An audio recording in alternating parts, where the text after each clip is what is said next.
Eng qimmat xato. Ko'pchilik o'ylaydi, eng qimmat xato bu qimmat narsa oldim deb. Aslida esa eng qimmat xato bu noto'g'ri tanlov qilish. Ko'pchilik arzon narsa oldim deb xursand bo'ladi. Lekin xursand bo'lishga siz shoshmang. Chunki siz arzon narsa olganingizda bu degani sifati ham arzon bo'ladi va siz bu narsani farqini vaqt o'tib ko'rasiz. Eng yomoni kafil yorib chiqadi, sifati o'ynay boshlaydi va siz 2 marta to'lov qilasiz.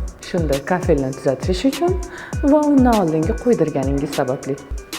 Bir necha yilga qilinadigan tanlov bo'lib va uni hadeb almashtirishingiz kerak emas. U hayotingizda bir marta tanlov bo'lishi kerak. Shuning uchun tanlov qilayotganingizda har doim interyeringizga qarang va uni sifatiga qarang, chunki bu narsa sizga juda ham muhim bo'ladi. Sifatli narsa ancha yillarga sizga yetib xizmat qilib beradi.